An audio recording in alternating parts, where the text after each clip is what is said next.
Para a gente ter essa conversa, eu fui pesquisar um pouco se tinha algum estudo que falava sobre as raízes do antipetismo, porque é um sentimento que se fala, muitas pessoas se declaram até em pesquisas eleitorais antipetistas.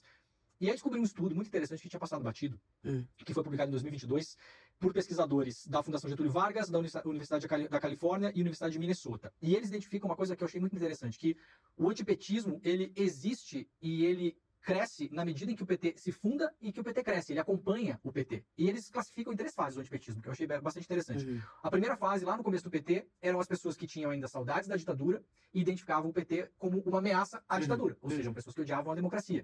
E aí as palavras que usavam contra o PT para chamar de antipetismo era por conta das greves e porque eram uns baderneiros. Esse era, digamos, o antipetismo raiz, lá no começo. No meio do caminho tem a Lava Jato, o antipetismo é muito identificado por conta da corrupção. Então as pessoas fazem corrupção, antipetismo. E hoje eu achei curioso que o sentimento ele vem muito mais de temas que crescem principalmente dentro das igrejas evangélicas, que são os temas do aborto, do casamento de pessoas do mesmo sexo, por essa pesquisa comparável até mesmo, e em alguns momentos até mais, do que a própria questão da corrupção, ou da greve, ou das badernas, ou da ditadura militar. Faz sentido isso para vocês? Vocês analisam isso de modo como se fosse colocar o PT num divã, assim, analisar esse sistema, esse sentimento, porque no fim das contas são também a população brasileira, parte dela, e são eleitores que o PT também quer conquistar de algum modo, né? Mostrar que a coisa não é bem assim. Faz sentido esse estudo para você? Não, faz sentido, porque assim, desde que nós nascemos, nós temos uma oposição. Porque o PT nasceu com uma bandeira diferente, de ser um partido, que geralmente os partidos de esquerda não são partidos de massa, né? São partidos mais de quadros e partidos que não disputam grandes eleições. A primeira vez que um partido de esquerda disputou a eleição para valer no Brasil foi em 89. Claro, tivemos lá atrás o Partido Comunista Brasileiro, que teve influência grande e tal, mas para valer e ficou no processo eleitoral, foi o PT. Né? Desde 89 a gente disputa a eleição e a gente fica em segundo lugar ou em primeiro lugar. Né? E ganhamos pela 4ª vez, um partido relativamente jovem. E sempre teve uma oposição, porque a classe dominante, a elite brasileira, não queria que tivesse um partido assim.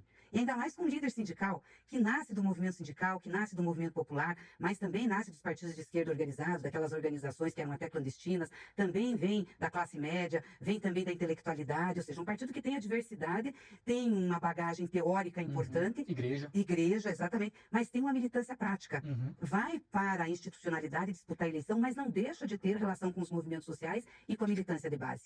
É muito difícil isso. Hoje você tem dificuldades de ver partidos assim, né? Tem o PSOL, claro, tem o PCdoB, tem o PSOL, mas a maioria dos partidos opta pela institucionalidade, só pela disputa eleitoral. Então, a riqueza do PT está exatamente em fazer esse equilíbrio. E, claro, e levar um projeto de inclusão.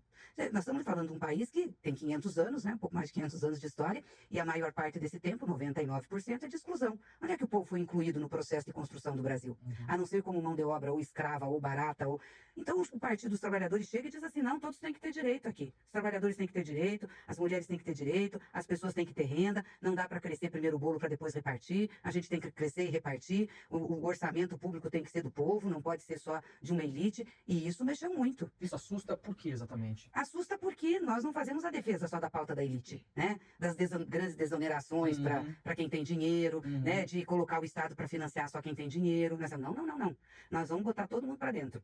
Então o PT chega em 2003, começa a governar e começa a mudar a vida do povo. Faz o Bolsa Família. Você lembra como o Bolsa Família foi atacado? Eu lembro que o primeiro Fome Zero foi muito atacado. Muito atacado.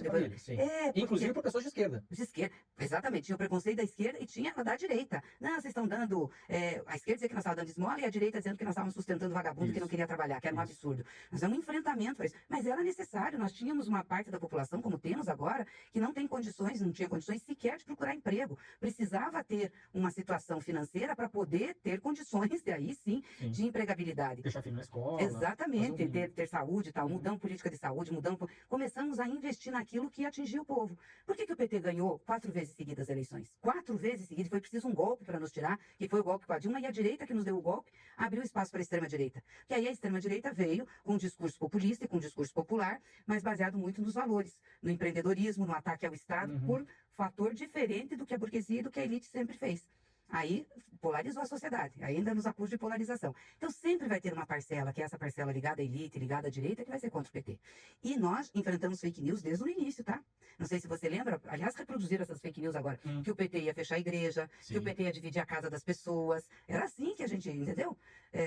E mesmo assim, o PT nunca fechou a igreja, nunca dividiu casa das pessoas, muito pelo contrário, sempre respeitou a todos. A igreja evangélica cresceu muito nos governos do PT, porque não tinha perseguição, não tinha adesão só a uma religião. Isso foi muito importante, mas eles começam a ter uma narrativa que é essa. Então, de novo, veio na campanha. PT vai fechar a igreja, PT tem pacto com o diabo. Aí eu pergunto, onde é que o PT fechou a igreja até agora? Bom, quantos pastores o PT perseguiu estando no governo?